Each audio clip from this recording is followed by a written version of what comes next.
আল্লাহ সুবহানাহু ওয়া তাআলা নবীজি সাল্লাল্লাহু আলাইহি ওয়াসাল্লামকে জমিনের মধ্যে পাঠিয়েছেন যে যাও এই জমিনের মানুষ যারা আমি আল্লাহর একত্ববাদকে স্বীকার করে না, যারা আমি আল্লাহর দেওয়া বিধানকে যারা মানে না, যারা ওই আগুনের পূজা, মূর্তির পূজা, যারা মাটির পূজা, গাছের পূজা, পানির পূজা, বাতাসের পূজা যারা করে, আমি রবের সৃষ্টি করা মাটির পূজা যারা করে, যাও তাদের কাছে তুমি যাও, তাদের কাছে গিয়ে তুমি কোরআনের দাওয়াত দাও বলি সুবহানাল্লাহ।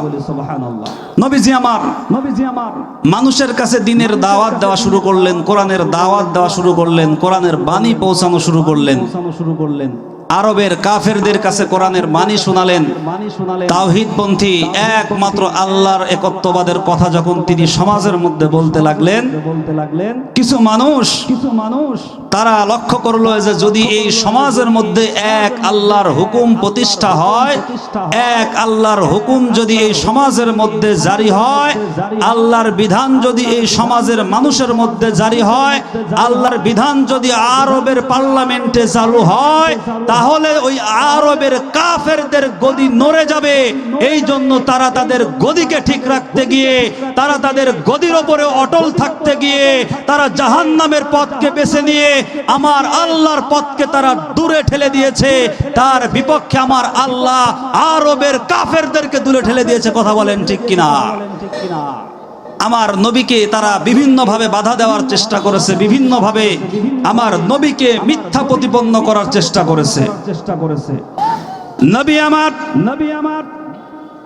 যখন আরবের মধ্যে লা ইলাহা ইল্লাল্লাহ একমাত্র আল্লাহর একত্ববাদের দাওয়াত দিতে লাগলেন, আল্লাহর নবীজি আরবের মানুষের কাছে কাছে গিয়ে যখন কালেমার দাওয়াত দিতে লাগলেন, আরবের অপর দিকে আরেকজন ব্যক্তি আমার নবীর সম্মানকে খাটো করার জন্য, আমার নবীকে হেয় প্রতিপন্ন করার জন্য, আমার নবীকে অপমান অপদস্থ করার জন্য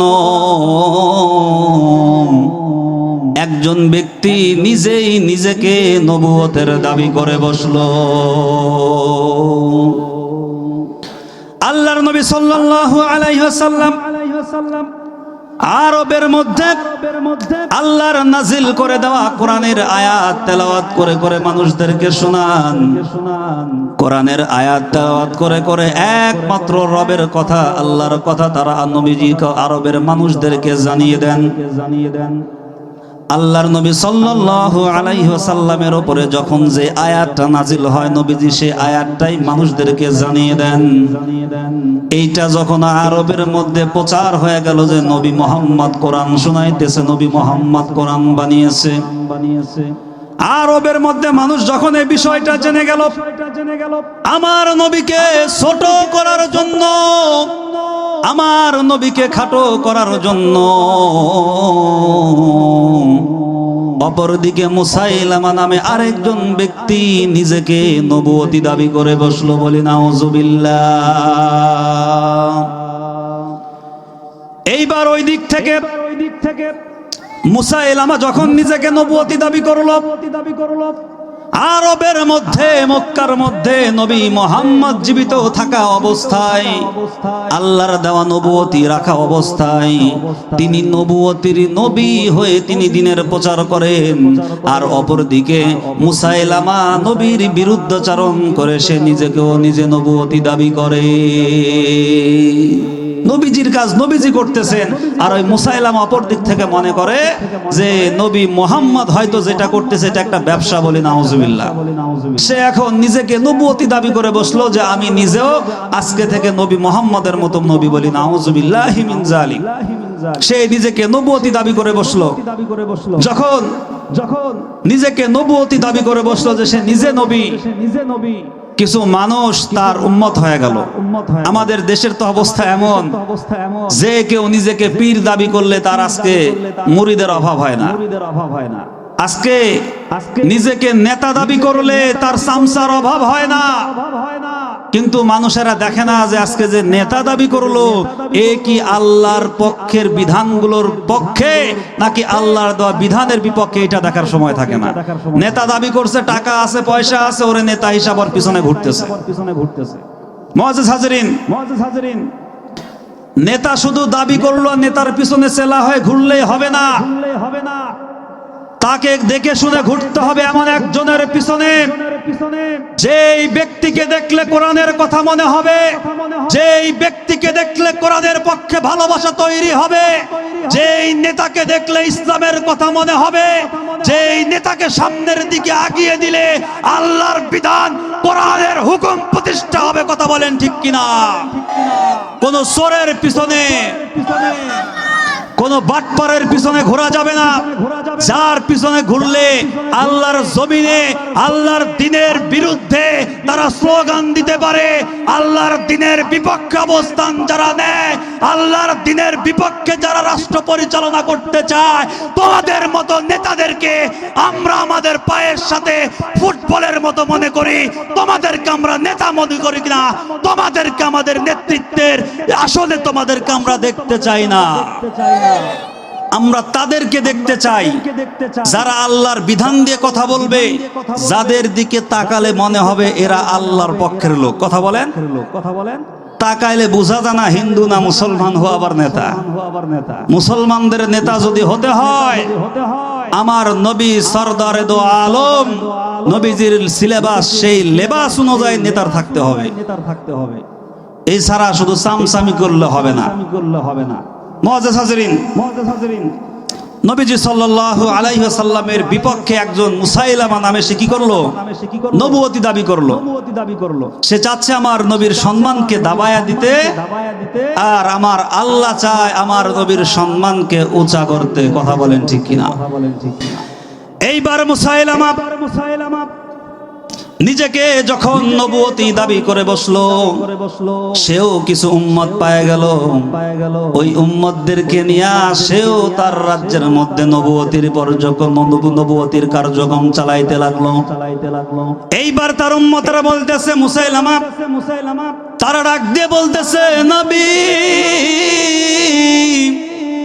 ওই যে আরবের নবী মুহাম্মদ যখন দেখি কোরআন তেলাওয়াত করেন, ওই আরবের নবী মুহাম্মদ কত সুন্দর করে কোরআনের আয়াত তেলাওয়াত করেন, আল্লাহ তাআলা তার কাছে কোরআন নাজিল করেন। আমরা তো আপনাকে নবী হিসাবে মানলাম, আমরা তো আপনার পিছনে নবী হিসাবে আপনাকে মেনে ঘুরতেছি গো নবী। তাহলে আরবের নবী মুহাম্মদের উপরে যেই কোরআন নাজিল হয়, ওই কোরআন আপনি নবীর উপরেও নাজিল হয় কিনা? এইবার মুসাইলামার উম্মতেরা প্রশ্ন করলো, আপনার উপরে কোরআন নাজিল হয় কিনা? মুসাইলামা ডাক দিয়ে বললেন যে হ্যাঁ, আমার উপরে কোরআন নাজিল হয়, আমার উপরে কোরআন আল্লাহ নাজিল করেন। ওই নবী মুহাম্মদের উপরে আল্লাহ তাআলা কোরআন নাজিল করেন। নবী মুহাম্মদ আর আমি মুসাইলামা নবী, আমরা দুইজন মিলেই এই জগতের নবী। বলি নাউযুবিল্লাহ। এইবার তার শ্রোতারা ডাক দিয়ে বললেন, নবী, আপনি যদি নবী হন, আরবের নবী মুহাম্মদুর রাসূলুল্লাহ যেভাবে কোরআন তেলাওয়াত করেন, আপনিও আমাদেরকে ওইভাবেই কোরআন তেলাওয়াত করাইয়া শোনান। মুসাইলামা পড়ে গেল বিপদে, কারণ তার কাছে তো জিবরাইল আমিন আসে না, তার কাছে তো কোরআন নাজিল হয় না। এইবার মুসাইলামা ডাক দিয়ে বলতেছে, ও আমার উম্মতেরা ভালো করে শোনো, আমার উপরে কোরআন নাজিল হয়, আমার উপরেও কোরআন আয়াত নিয়ে জিবরাইল আমিন আসে, আর আমি তোমাদেরকে ওই আয়াতগুলি শোনাবো, কিন্তু কয়দিন সময় লাগবে। আজকে চাইলেই শোনাইতে পারবো না, নবী মুহাম্মদের সাথে আমার কিছু কথা আছে। ওই কথাগুলো যখন হয়ে যাবে, তখন আমি তোমাদের সবাইকে আল্লাহর পক্ষ থেকে পাঠানো কোরআন তেলাওয়াত করে শোনাবো। বলি নাউযুবিল্লাহ। বলেন তো এই কোরআন কি মুসাইলামার উপর আসছে না নবী মুহাম্মদের উপর? নবী মুহাম্মদ সাল্লাল্লাহু আলাইহি সাল্লামের উপরে। মুসাইলামার উপরে কোনো কোরআন আসে নাই। কিন্তু মুসাইলামা বিপদে যখন পড়ে গেছে যে না হলো না, শ্রোতাদেরকে তো বোঝানো যায় না, কারণ শ্রোতাদের প্রশ্ন ওই আরবের নবীর উপরে যদি কোরআন আসে আপনার উপরে কোরআন আসবে, আপনি নবী সেও নবী, তাহলে শোনান। আল্লাহ এই প্রশ্ন তাদের মধ্যে দিয়ে দিয়েছে, কারণ আমার নবীর সম্মান আল্লাহ তাআলা উঁচা করবেন। এইবার মুসাইলামা যখন তার উম্মতদের কাছে ঠেকে গেল, এইবার আরবের নবী মুহাম্মাদের কাছে চিঠি লিখলেন, ইলা মুসাইলামাতি রাসূলিল্লাহ ইলা মুহাম্মাদিন রাসূলুল্লাহ সাল্লাল্লাহু আলাইহি ওয়াসাল্লাম।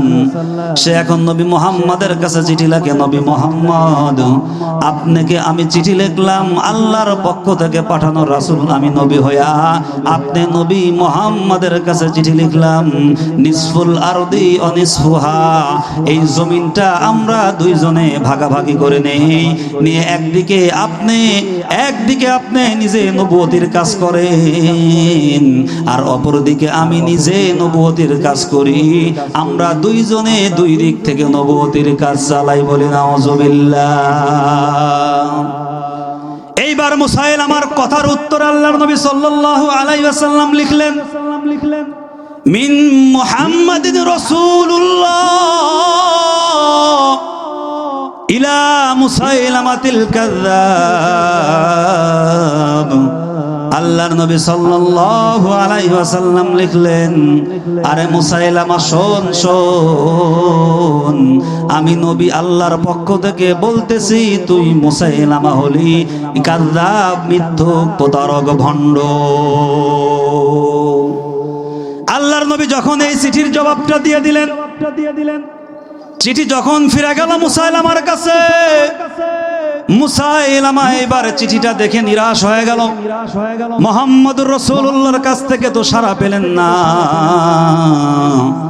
নবুয়তির দায়িত্বের ভাগ তো মুসাইলামাকে দেওয়া হলো না, বরঞ্চ মুসাইলামাকে আরো মিথ্যাও, ভণ্ড, প্রতারক হিসাবে আল্লাহর নবী সাল্লাল্লাহু আলাইহি ওয়াসাল্লাম বলে দিলেন। এইবার মুসাইলামার উম্মতেরা বলতেছে, মুসাইলামা আপনাকে তো আমরা নবী মানি, তাহলে শুনান, নবী মুহাম্মদের মতো করে কোরআন শুনান। মুসাইলামা বিপদে পড়ে গিয়ে বলতেছে, শোনাবো, আজকে না, তোমাদেরকে আরো কয়েকদিন পরে আমি আমার আল্লাহর পক্ষ থেকে পাঠানো কোরআন শোনাবো। মুসাইলামাকে এবার তার উম্মতেরা ডাক দিয়ে বলে, নবী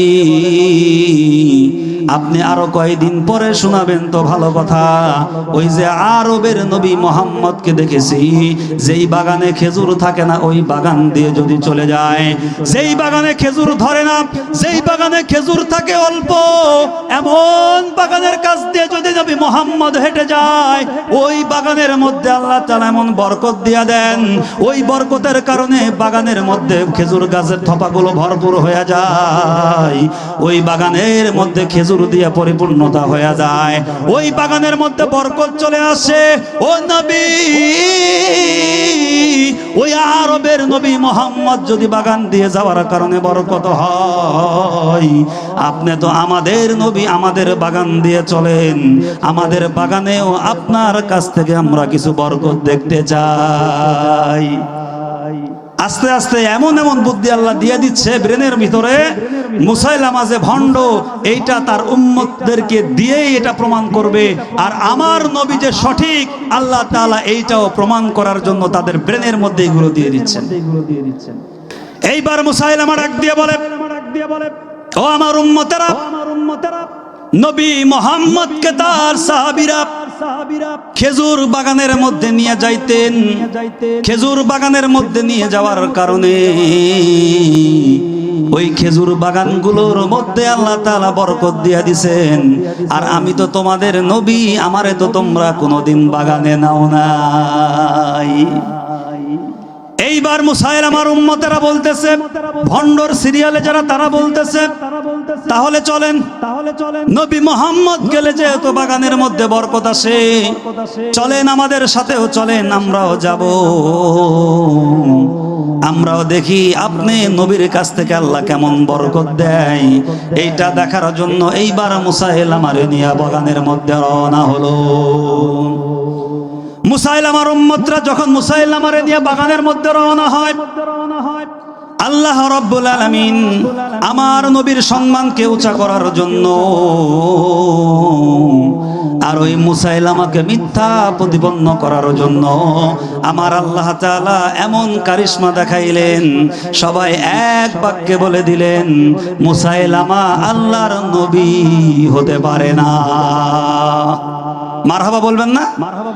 আমার নবী যে নবী, এই কথায় কোনো ভুল আছে? আমার নবী জনাবে মুহাম্মদুর রাসূলুল্লাহ সাল্লাল্লাহু আলাইহি ওয়াসাল্লাম শেষ নবী, এই কথার মধ্যে ভুল আছে? কোরআনে প্রমাণ আছে। কোথায় আছে? রাহমাতুল লিল আলামিন নবী, রাহমাতুল লিল আলামিন নবী, কোরআনে প্রমাণ।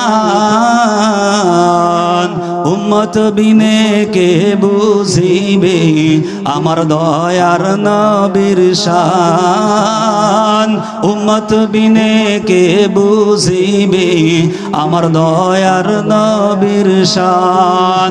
রহমাতুল লিল আলামিন নবী, বলেন রহমাতুল লিল আলামিন নবী, কোরআনে প্রমাণ। উম্মত বিনে কে বুঝিবে আমার দয়ার নবীর শান, আশিক বিনে কে বুঝিবে আমার দয়ার নবীর শান। নবী আমার মদিনারি বুলবুল, আমার আল্লাহ প্রেম করিয়া নামটি দিলেন হাবিবে রাসূল। নবী আমার মদিনারি বুলবুল, আমার আল্লাহ প্রেম করিয়া নামটি দিলেন হাবিবে রাসূল। ওই নামেরই ভুল বুঝিলে, ওই নামেরই ভুল বুঝিলে থাকবে না ঈমান। একটু বলেন না আমার সাথে, বলতে সমস্যা আছে? ওই নামেরই ভুল বুঝিলে, ওই নামেরই ভুল বুঝিলে থাকবে না ঈমান। আশিক বিনে কে বুঝিবে আমার দয়ার নবীর শান, উম্মত বিনে কে বুঝিবে আমার দয়ার নবীর শান। জোরে বলেন লা ইলাহা ইল্লাল্লাহ, লা ইলাহা। কি আওয়াজ রে ভাই, আওয়াজ জোরে দেন, একটু আওয়াজ দে। বলেন ভাবিরা কি বলছে নাকি যে ওই জায়গায় আওয়াজ দিও না? সারাদিন বাড়িতে আমার সাথে চিল্লাচিল্লি করো, ওই বক্তার সামনে ওইখানে গিয়ে চিল্লাইবা না। ভাবিরা বলছে নাকি? যদি বলে আমি অনুমতি নিলাম, ভাবিরা কিচ্ছু বলবে না। ভাবিরা যেন বুঝতে পারে যে তার বীর পুরুষ এই জায়গায় বসে আছে। আর যারা দাদা আছেন, দাদিরা যেন বুঝতে পারে যে না, আমারটা বুড়া হলেও জোর আছে, এখনো আমার বীর পুরুষ এই জায়গায় বসে আছে। একটু জোরে বলবেন দেখি, লিল্লাহে তাকবীর, নারে তাকবীর, লিল্লাহে তাকবীর, লিল্লাহে তাকবীর। মাশাআল্লাহ, মোটামুটি বাচ্চাদের আওয়াজ বেশি পাওয়া যাচ্ছে। বাচ্চাদের ওয়েট সব সময় বেশি থাকে। সব জায়গায় মনে রাখবেন, মুসলমানদের আওয়াজ যতক্ষণ থাকবে, এই আওয়াজ যতক্ষণ চলবে, ততক্ষণ মুসলমানদেরকে কেউ দাবাইতে পারবে না। আর এই আওয়াজকে যারা বন্ধ করতে চায়, আপনারা লক্ষ্য করে দেখেন, মুসলমানদের আওয়াজকে বন্ধ করতে কেন চায়? ওই আমেরিকার কাফেরেরা মুসলমানদের আওয়াজকে বন্ধ করতে চায়। দিল্লির লাল কুকুরেরা আমাদের আওয়াজকে বন্ধ করতে চায়। স্বৈরাচার শেখ হাসিনা আমাদের আওয়াজকে বন্ধ করতে চেয়েছিল, তারা বন্ধ করতে পারে নাই। আমাদের আওয়াজকে বন্ধ করতে পারে নাই বিধায় আজকে তারা পালিয়ে ইন্ডিয়ার বুকে চলে গিয়েছে। আমাদের আওয়াজ চালু আছে, কিয়ামত পর্যন্ত থাকবে। চিল্লায়া বলেন ঠিক কিনা? আগামীতে যারা আসবেন কান খুলে শুনে রাখেন, আগামীতে যারা আসবেন আমি নাটোরি তাদেরকে হুঁশিয়ারি দিচ্ছি, পিছনের রাস্তায় যদি আপনারা চলতে চান, পিছনের থিওরিতে যদি আপনারা চলতে চান, আলেমদের গলার টুটি যদি চেপে ধরতে চান, কোরআনের ময়দানকে যদি বন্ধ করতে চান, কোরআনের আওয়াজকে যদি বন্ধ করতে চান, আল্লাহর কথাকে যদি বন্ধ করতে চান, কোরআনের মসবাকে যদি ভাঙতে চান, মনে রাখবেন স্বৈরাচার হেলিকপ্টারে পালিয়েছে, আপনারা পালানোর জন্য সাইকেলের চাকা খুঁজে পাবেন না, সাইকেল খুঁজে পাবেন না, সাইকেলও খুঁজে পাবেন না। এটা কোনো কথা হলো ভাই? এতগুলোই মানুষ ঠিকের আওয়াজ হলো? আপনাদের চাইতে মা বোনদের আওয়াজ বেশি। মা বোনরা যদি ঠিক বলে তাকবীরের ঝোঁকি দেখবেন ওই জায়গায় আপনাদের চাইতে বেশি হবে। মুআজ্জাজ হাজিরিন, স্পষ্ট বার্তা এটা। আমি নাটোরি জোর গলায় বলছি, সব জায়গায় এই কথা বলি, যদি পিছনের থিওরিকে অবলম্বন করে বাংলার জমিনে এক মুহূর্ত টিকতে দেব না। প্রয়োজনে আবার আমাদের অস্ত্র, প্রয়োজনে আমাদের আবার মাঠে নামতে হবে, প্রয়োজনে আমাদের পকেটের টাকা আবার আমরা ব্যয় করতে প্রস্তুত, প্রয়োজনে আমাদের স্ত্রীদেরকে আমরা বিধবা করব, সন্তানদেরকে বাবারা করব, মাকে সন্তান হারা করতে প্রস্তুত। কিন্তু আমার আল্লাহর বিপক্ষে যারা যাবে তাদেরকে ছাড় দেওয়া হবে না, তাদেরকে ছাড় দেওয়া হবে না। নারায়ে তাকবীর, নারায়ে তাকবীর। আগরতলাবাসীর পক্ষ থেকে, নাটোরি সাহেবের পক্ষ থেকে নারায়ে তাকবীর। থামেন মুআজ্জাজ হাজিরিন, আমাদের এখনো আছে, আগামীতেও থাকবে। এই শান্তিকে যারা নষ্ট করতে চাইবে, মনে করছে এক হাদিকে হত্যা করেছে আমাদের দেশ এখন অশান্ত হয়ে যাবে, ওরা বুঝেই নাই এক হাদি মাটির নিচে চলে গেছে তো লক্ষ লক্ষ হাদি তৈরি হওয়ার মতন তাদের ভিতরে যোগ্যতা চলে এসেছে, লক্ষ লক্ষ হাদি তৈরি হয়ে যাবে। তোমরা এক আল্লামা দেলোয়ার হোসেন সাঈদীকে শেষ করেছো, কিন্তু মনে রেখো এক আল্লামা সাঈদী আজকে জান্নাতের পাখি, লক্ষ কোটি সাঈদী জমিনের বুকে তারা চলতেছে, কোরআন দিয়ে কথা বলবে।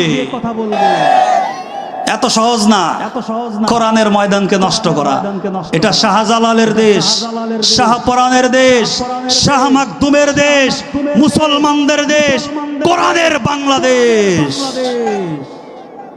সতর্ক হয়ে চলবেন মুসলমান ভাইয়েরা আমার। এইবার মুসাইলামাকে নিয়ে তার অনুসারীরা যখন বাগানের মধ্যে রওনা হলো, ওই বাগানের মধ্যে যখন মুসাইলামারে নিয়ে গেল, আমার আল্লাহ রাব্বুল আলামিন এমন কারিশমা দেখালেন, যা খেজুর ছিল গাছে ওই খেজুরগুলো টপ টপ টপ টপ করে জমিনের মধ্যে পড়ে গেল। যা খেজুর গাছের থোপার মধ্যে ছিল ঝপঝপ ঝপঝপ করে জমিনের মধ্যে পড়ে গেল। এইবার মুসাইলামার ওই ভণ্ড নবীর উম্মতেরা ডাক দিয়ে বলতেছে, নবী মোহাম্মদ গেলে যেই থোকায় অল্প খেজুর থাকে ওই থোকাটা ভরপুর হয়ে যায়, আর আমরা এমন একজনের নবী বানাইলাম যে ওই বাগানের মধ্যে ঢুকলে যে কয়টা খেজুর থাকে ওই কয়টাও খেজুর জমিনের মধ্যে পড়ে যায়। এইবার মুসাইলামার উম্মতেরা বলতেছে, আমরা শুনেছি নবী মোহাম্মদ যদি কোনো কূপের পাশ দিয়ে হেঁটে যেতেন, ওই কূপের মধ্যে যদি পানি অল্প থাকতো, ওই কূপের পানিটা ভরপুর হয়ে কূপটা ভরে যেত। ও নবী চলেন আপনারে নিয়ে এবার আমরা কূপের কাছে যাব। এইবার মুসাইলামা চিন্তা করে পড়লাম তো বেকায়দায়, খেজুরের বাগানে গেলাম, খেজুর তো পড়ে গেল। উম্মতেরা ধরে মারে নাই, এইটাই তো কপাল ভালো। আবার না জানি হাউজের কাছে গেলে, কূপের কাছে গেলে কি হয়। এইবার অল্প পানিওয়ালা কূপের কাছ দিয়ে নিয়ে গেল। উম্মতেরা দেখার জন্য ভালো করে তাকান। মুসাইলামা যখন পথ দিয়ে হেঁটে যায়, তার উম্মতেরা পিছন থেকে বাঁকা চোখে দেখে কূপের পানি বাড়লো না কমলো। মুসাইলামা ওই অল্প পানিওয়ালা কূপের পাশ দিয়ে যখন চলে যায়, তার উম্মতেরা টেরা চোখে তাকায় দেখে ওই কূপের মধ্যে যতটুকু পানি ছিল, ওই পানিটাও সঙ্গে সঙ্গে শুকায়া ওই কূপটা ঘর করে ঠনঠনে মাটি দেখা যায়। এইবার বলে নবী ব্যাপার কি? নবী মোহাম্মদ যদি যায় কূপের পার দিয়া, ওই কূপটা পানি দিয়ে ভরে যায়, আপনি গেলেন আর কূপটা কেন শুকায় গেল? এইবার ভণ্ড মুসাইলামা তো বিপদে পড়ে গেল। এইবার বলতেছে আর একটা বার আপনারে দেখি, নবী মোহাম্মদ যদি ভরা কূপের পার দিয়া হেঁটে যেতেন, ওই কূপের পানিটা এত মিষ্টি হতো, এবং ওই কূপের পানি যেই জমিনে দেওয়া হতো, ওই জমিনের ফসলগুলি আমার আল্লাহ তাআলা বরকত দিয়ে বৃদ্ধি করে দিত। এইবার বলতেছে তাহলে চলেন দেখি ভরা কূপের পারে। মুসাইলামা তো বেকায়দায় পড়ে গেল। খেজুরের বাগানে গেল, খেজুর দিয়েও প্রমাণ হলো না। অল্প পানির কূপের কাছে গেল, কূপটাও শুকায়া গেল। এইবার জানি ভরপুর কূপের কাছে গেলে কি হয়, কি হয় চিন্তায় পড়ে আছে। এইবার মুসাইলামা তার উম্মতেরা মুসাইলামা ভণ্ড মিথ্যুক প্রতারক নবী দাবিদার মুসাইলামারে নিয়ে গেল। ভরপুর কূপের পাশ দিয়ে নবী বাটপার মুসাইলামারে যখন নেওয়া হলো, ওই জায়গায় বাটপার ভণ্ড মুসাইলামা যাওয়ার সঙ্গে সঙ্গে ওই যে কূপ ভরা পানি, ওই পানির মধ্য থেকে এমন দুর্গন্ধ বের হতে লাগলো, তারা সকলেই নাক হাত দিয়ে চেপে ধরতে লাগলো। ধরে বসে আছে, উপায় নাই, গন্ধ। ওই কূপের পানি যেই জমিনের মধ্যেই ফেলা হচ্ছে, সেই জমিনের ফসল তো বৃদ্ধি হওয়া দূরের কথা, বরঞ্চ ওই চারা যেইগুলি জমিনের মধ্যে আছে, ওইটাও সঙ্গে সঙ্গে জ্বলে পুড়ে ছারখার হয়ে যায়। এইবার তারা চিন্তায় পড়ে গেল, হলো কি, ব্যাপার কি? আরবের নবী মোহাম্মদ কূপের পাশ দিয়ে গেলে কূপের পানি বৃদ্ধি পায়, আরবের নবী যদি কূপের পার দিয়ে যায়, ভরা কূপের পানি সুগন্ধ হয়ে যায়। আরবের নবী মোহাম্মদ যদি খেজুরের বাগান দিয়ে রওনা করে, ওই খেজুরের বাগানে আল্লাহ তাআলা ভরপুর খেজুর দান করিয়া দেয়। আরবের নবী মোহাম্মদ যদি পাথরের উপর দিয়ে চলে, আল্লাহ রাব্বুল আলামিন বলেন, এ পাথর, আমার নবী মোহাম্মদ তোমার উপরে পা দিয়ে চলে। আমার নবী মোহাম্মদ পাথরের উপরে পা দিবে, আর ওই পাথরের শব্দ, ওইটা যদি আমার নবীর পায়ে অনুভূতি হয়, রে পাথর, আমি তোরে জাহান্নামে পাঠাবো। অতএব আমার নবী যেই পাথরের উপরে পা দিবে, ওই পাথরটাকে আল্লাহ হুকুম দেন, রে পাথর, সাথে সাথে 2 তুলার মতো নরম হয়ে যা।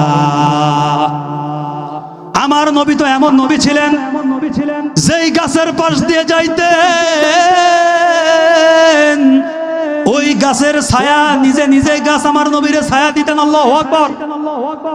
আমার নবী যেই গাছের নিচ দিয়ে যাইতেন, ওই গাছের নিজে নিজেই বাঁকা হয়ে ডালগুলো আমার নবীর উপর দিয়ে ছায়া দিতেন।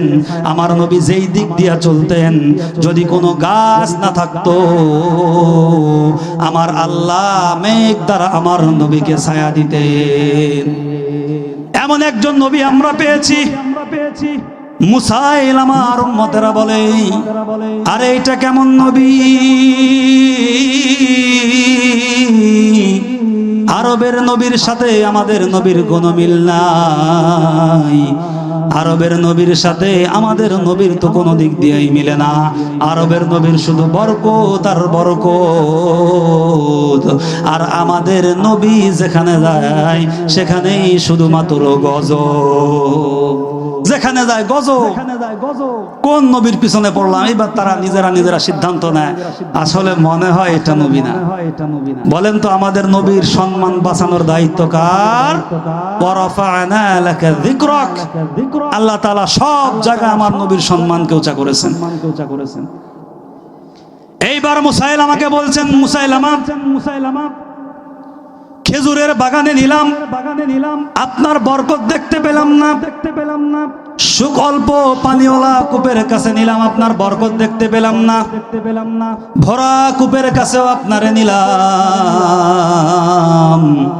সেখানেও আপনার বরকত দেখতে পেলাম না। এইবার বাকি থাকলো নবী মুহাম্মদের তেলাওয়াত করা কোরআন। ওই কোরআনটা আমাদেরকে আপনারা শোনায়া যাবে। এইবার কোরআনটা শোনাইতে হবে। কোরআন শোনানোর জন্য মুসাইলামাকে যখন জোর প্রয়োগ করা হলো, মুসাইলামা ডাক দিয়ে বলে, ঠিক আছে যাও, আজকে রাতে জিবরাইল আমার কাছে কোরআন নিয়ে আসবে, আর আগামী কাল আমি তোমাদেরকে আল্লাহর পাঠানো সেই কোরআনের তেলাওয়াত শোনাবো। বলে নাউজুবিল্লাহ। মুসাইলামা এবার কোরআন তার উম্মতদেরকে শোনাবে। প্রস্তুতি, চেষ্টা।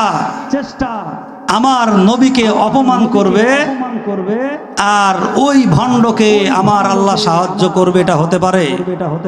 আমার নবীকে যারা চিনতে পারে নাই, আমার নবীকে যারা ছোট করতে চায়, আমার নবীর বিপক্ষে যারা অবস্থান নিতে চায়, কলিজার ভিতরে রক্ত থাকতে তাদেরকে কখনো সমাজের মধ্যে বরদাস্ত করা হবে না। আমার নবী শেষ নবী। আজকে আমার নবীকে এই যে কাদিয়ানি নামক কুলাঙ্গার পঞ্চগড়ের এই কাফেররা আমার নবীকে নবী হিসাবে মানে না। আমার নবীকে তারা নবী হিসাবে মানে না, তারা গোলাম আহমদ কাদিয়ানীকে নবী হিসাবে মানে। অথচ আল্লাহ তাআলা আমার নবী মুহাম্মদ সাল্লাল্লাহু আলাইহি ওয়াসাল্লামকে শেষ নবী হিসাবে ঘোষণা দিয়েছেন। আল্লাহ রাব্বুল আলামিন বলেন, মা কানা মুহাম্মাদুন আবা আহাদিম মির রিজালিকুম ওয়ালাকিন রাসূলুল্লাহি ওয়া খাতামান নাবিয়্যিন। আল্লাহ রাব্বুল আলামিন বলেন, ওয়া খাতামান নাবিয়্যিন, নবী মুহাম্মদ হলো সর্বশেষ নবী।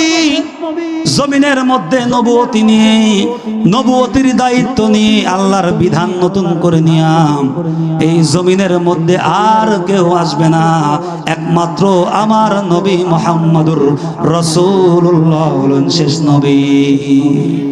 আর এই কাদিয়ানির আমার নবীকে নবী মানে না। বড় অবাক লাগে, স্বৈরাচার, পিছনের স্বৈরাচার শেখ হাসিনা, এই নাস্তিক মোদির পা চাটা কুকুরনি পঞ্চগড়ে কাদিয়ানিরা আমার নবীকে নবী হিসাবে না মানার পরে তারা সমাবেশের আয়োজন করেছিল। তাওহীদপন্থী, রাসূল প্রেমিক যারা, নবী প্রেমিক যারা, আমার নবীকে শেষ নবী হিসাবে মানে যারা, তারা সবাই মিলে সকল মুসলমান একসাথে তারা আন্দোলন করেছিল। আর এই স্বৈরাচার খুনি শেখ হাসিনা সে তার প্রশাসন দিয়ে, তার ওই নোংরা প্রশাসন বাহিনী দিয়ে আমার নবীর পক্ষে যারা ছিল তাদেরকে গুলি করে তার আমলে তাদেরকে শহীদ করেছে। যত বাতিল পন্থী আছে সবগুলোকে লিড দিয়েছে শেখ হাসিনা।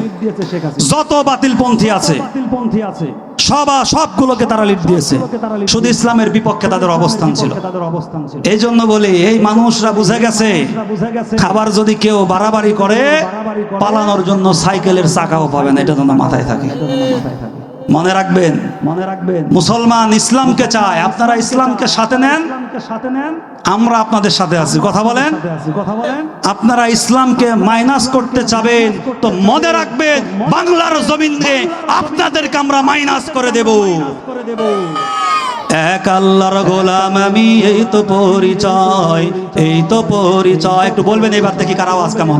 এক আল্লাহর গোলাম আমি, এই তো পরিচয়, এই তো পরিচয়। আল কোরআনের সৈনিক আমি, নেই তো কোনো ভয়, আল কোরআনের সৈনিক আমি, নেই তো কোনো ভয়। এক আল্লাহর গোলাম আমি, এই তো পরিচয়, এই তো পরিচয়। একটু জোরে বলেন না দেখি। আল কোরআনের সৈনিক আমি, বলেন বলেন বলেন বলেন। আল কোরআনের সৈনিক আমি, নেই তো কোনো ভয়, আল কোরআনের সৈনিক আমি, নেই তো কোনো ভয়। এক আল্লাহর গোলাম আমি, এই তো পরিচয়, এই তো পরিচয়। আল কোরআনের সৈনিক আমি, নেই তো কোনো ভয়, আল কোরআনের সৈনিক আমরা, নেই তো কোনো ভয়। এক আল্লাহর গোলাম আমি, এই তো পরিচয়, এই তো পরিচয়। এক আল্লাহর গোলাম আমি, এই তো পরিচয়, এই তো পরিচয়। লিল্লাহে তাকবীর। বাহ, এইবার আওয়াজ পাওয়া গেছে। তাহলে কি চলবে তো এরকম তাল নাকি? আমি তাল দিতে পারবো যদি আপনারা গুড় দেন। আপনাদের কাছে যদি গুড়ের দোকান বন্ধ থাকে, মনে রাখবেন আমি নাটোরের তাল কিন্তু বন্ধ থাকবে না, তাল চলবেই। আপনারা আওয়াজ কেমন দেন এটা আবার আপনাদেরকে একটু পরে ট্রাই করবো। এইবার মুসাইলামাকে সবাই মিলে ধরলো। নবী মুহাম্মদ কোরআনুল কারীম তেলাওয়াত করে কত সুন্দর করে তার উম্মতদেরকে শোনায়, আর আমরা আপনার কাছে শুনতে পাই না, তাহলে আমাদেরকে শোনান। এইবার মুসাইলামা বলে, যাও যাও যাও, আগামী কালকে তোমাদেরকে কোরআন শোনানো হবে। এই কথা বলার পরে মুসাইলামা তার অনুসারীদেরকে পাঠাইয়া দিল, তার অনুসারীদেরকে বলল, যাও তোমরা তোমাদের কর্মের মধ্যে লেগে যাও, আর আগামীকাল তোমাদেরকে কোরআন শোনানো হবে। এই মুসাইলামা এইটা বলে ঘরের মধ্যে ঢুকে নিজে নিজে কোরআনুল কারীমের অপর দিক থেকে কোরআনুল কারীমের সাথে সামঞ্জস্য করে নিজে নিজে কোরআন তৈরি করার চেষ্টা করলো। কারণ ওই ভণ্ডের কাছে তো আল্লাহর পক্ষ থেকে জিবরাইল আসে না। এইবার মুসাইলামা নিজে নিজে বসে বসে কোরআনুল কারীমের নকল করলো। কোরআনুল কারীমের নকল করে কোরআনুল কারীমের কিছু নকল নিজে নিজেই লিখলো। সকাল হলেই তো তার উম্মতদেরকে শোনাইতে হবে। আল্লাহ রাব্বুল আলামিন এই সব কিছু জমিনের মানুষদেরকে জানিয়ে দিলেন। ওই মুসাইলামা যে আয়াতগুলো নকল করেছিল, আমার আল্লাহ তাআলা নবী মুহাম্মদকে জানায়া দিল তার প্রত্যেকটা বানানো আয়াতগুলি ভুল।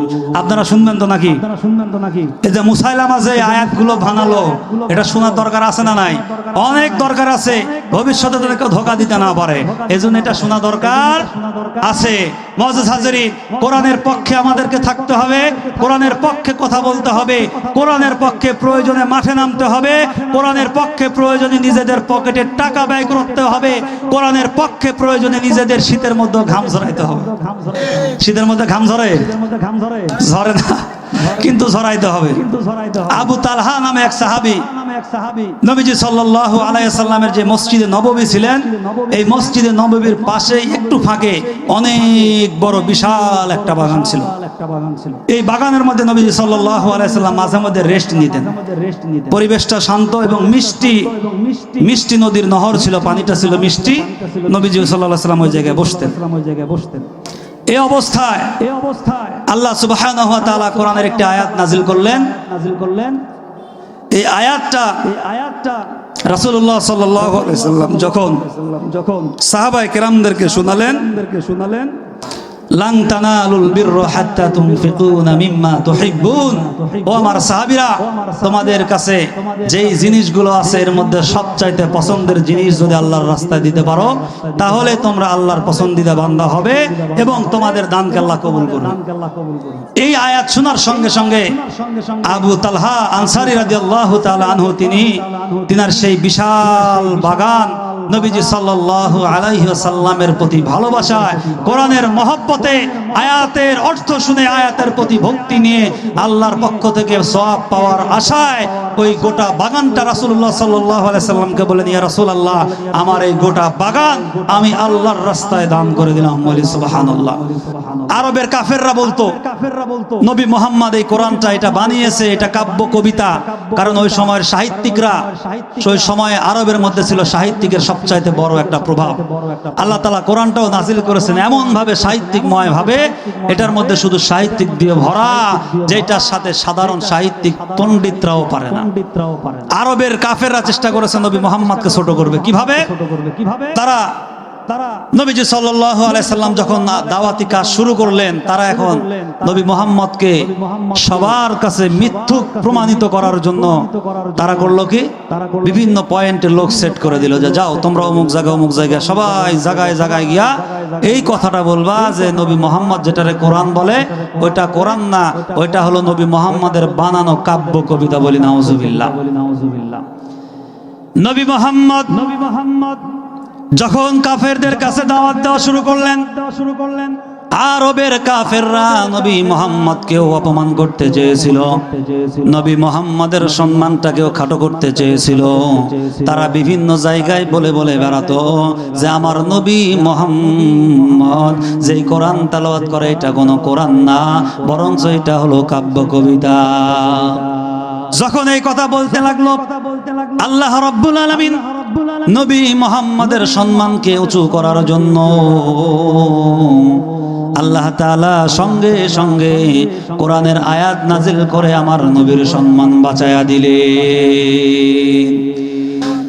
আল্লাহ রাব্বুল আলামিন সঙ্গে সঙ্গে জানিয়ে দিলেন, قُلْ إِنِ اجْتَمَعَتِ الْإِنسُ وَالْجِنُّ عَلَىٰ أَن يَأْتُوا بِمِثْلِ هَٰذَا الْقُرْآنِ। আল্লাহ রাব্বুল আলামিন বললেন, হে নবী মুহাম্মদ, আপনি তো জমিনের মধ্যে কোন সাহিত্যিকের কাছ থেকে জ্ঞান অর্জন করেন নাই, বিদ্যা অর্জন করেন নাই। আপনি তো আরবের কোন পণ্ডিতের কাছ থেকে আপনি জ্ঞান অর্জন করেন নাই। আপনাকে তো আমি আল্লাহ শিখিয়েছি জিবরাইলের মাধ্যমে। আপনি নবী, একজন উম্মি নবী। আপনি উম্মি হওয়ার পরেও ওই আরবের কাফেররা বলে আপনি যেহেতু কোরআন বানিয়েছেন, এইটা তারা বলে। আমি আল্লাহ তাদেরকে চ্যালেঞ্জ দিয়ে দিলাম, তাদের বড় বড় পণ্ডিতদেরকে আমি আল্লাহ চ্যালেঞ্জ দিয়ে দিলাম, তাদের বড় বড় নেতাদেরকে আমি আল্লাহ চ্যালেঞ্জ দিলাম, যদি পারো কুল্লা ইনিজতামাআতিল ইনসু ওয়াল জিন, যদি পারো আরবের কাফেররা, শুধু তোমাদেরকে একা চ্যালেঞ্জ দিলাম না, বরঞ্চ তোমাদেরকে চ্যালেঞ্জ দিলাম তোমাদের সাথে যে জিন সম্প্রদায়গুলো আছে ওই জিনদেরকেও সাথে করে নিয়া যদি পারো আলা আইয়াতু বিমিথলি হাদাল কুরআন, এই একটা কোরআনের মতো কোরআন তোমরা বানায়া দেখাও। আল্লাহ রাব্বুল আলামিন নবী মুহাম্মদকে বললেন, নবীজি কাফেরদের কাছে জানিয়ে দেন আপনি কোরআন বানিয়েছেন। তারা যদি এইটাই মনে করে, আপনি যেহেতু কারো কাছে যান নাই, আপনি যেহেতু কারো কাছে জ্ঞান অর্জন করেন নাই, তাহলে আপনি যদি এত সুন্দর কোরআন বানাইতে পারেন, ওই আরবের কাফেররা সাহিত্যিক অর্জন করেছে, তারা সাহিত্যের জ্ঞান অর্জন করেছে, তাদের তো কোরআন এর চাইতো ভালো করে বানানোর কথা। কারণ আপনি নবীও মানুষ, ওই আরবের ওরাও মানুষ। আপনি নবী যদি কোরআন বানাইতে পারেন তো ওরাও পারবে, আপনি নবী যদি কাব্য কবিতা বানাইতে পারেন ওরাও পারবে। বলেন বলেন বলেন, তাদেরকে আপনি চ্যালেঞ্জ করে দেন, যদি পারো তারা একটা কোরআনের মতো কোরআন বানায় তোমরা দেখাও। আল্লাহর নবী সাল্লাল্লাহু আলাইহি ওয়াসাল্লাম যখন চ্যালেঞ্জটা ছুড়ে দিলেন আরবের জমিনের মধ্যে, এই চ্যালেঞ্জটা যখন নবীজি ছুড়ে দিলেন, আরবের সমস্ত কাফেররা তারা এক জায়গায় হয়া, তারা আনন্দে একত্রিত হয়া, তারা এইবার সবাইকে ডেকে ডেকে বলতেছে, আসো আসো, শুধুমাত্র কোরআনের মতো কোরআন বানানোর চ্যালেঞ্জ দিয়েছে বলছে আমরা তো নবী মুহাম্মদের চাইতেও বড় পণ্ডিত বলি নাউজুবিল্লাহ, আমরা তো নবী মুহাম্মদের চাইতেও জ্ঞানী, আমরা তো নবী মুহাম্মদের চাইতেও সাহিত্যিক বেশি জানি, আমরা কোরআন বানিয়ে ফেলবো, আমরা নবী মুহাম্মদকে খাটো করে দেখাইবো। আল্লাহ বলেন ওয়ামাকারু ওয়ামাকারাল্লাহ ওয়াল্লাহু খায়রুল মাকিরিন। আল্লাহ তাআলা বলেন কাফেরের দল, তোমরা নিজেদেরকে যত চালাক মনে করো, আমি আল্লাহ তোমাদের প্রত্যেকটা পরিকল্পনা ধ্বংস করে দেব। আর আমি নবী, আমার নবী মুহাম্মদের সম্মানকে আমি আল্লাহ জমিনের মধ্যে উঁচা করে দেব। এইবার কাফেরদের কাছে চ্যালেঞ্জ করে দেওয়া হলো। কাফেররা আরবের সবাইকে ডাক দিয়ে নিল, বড় বড় পণ্ডিতদেরকে ডাক দিয়ে নিল, বড় বড় পণ্ডিতদেরকে নিয়া, বড় বড় সাহিত্যিকদেরকে নিয়া, তাদের আন্ডারে যে জিনগুলো ছিল ওই জিনদেরকেও সঙ্গে করিয়া নিয়া এইবার কাফেররা এক জায়গায় বসে এই কোরআনের মতো কোরআন তৈরি করার চেষ্টা করলো। সমস্ত কাফের যখন এক জায়গায় হয়ে গেল, কোরআনটা সামনে করে নিয়া কোরআনের বিপক্ষে কোরআন তৈরি করার চেষ্টা করলো। কোরআনের বিপক্ষে কোরআন তৈরি করার জন্য যখন চেষ্টা শুরু করে দিল, তারা চেষ্টা করতে করতে করতে করতে দেখা গেল তাদের সময়টা শুধুই ব্যয় হয়ে যায়, এই কোরআনের একটা আয়াতের মতো আয়াত বানাইতে পারে না। একটা আয়াত বানানো তাদের পক্ষে সম্ভব না। এবার সবাই বলল হাই হাই, কি হলো এটা, কি হলো, এটা তো সম্ভব না, এমন একটা কোরআন আমরা তো বানাইতে পারলাম না, অতএব আমরা চুপ হয়ে যাই, কোরআনের চ্যালেঞ্জ আমাদের পক্ষে থেকে দেওয়া সম্ভব না। একটু জোরে বলেন তো লিল্লাহে তাকবীর।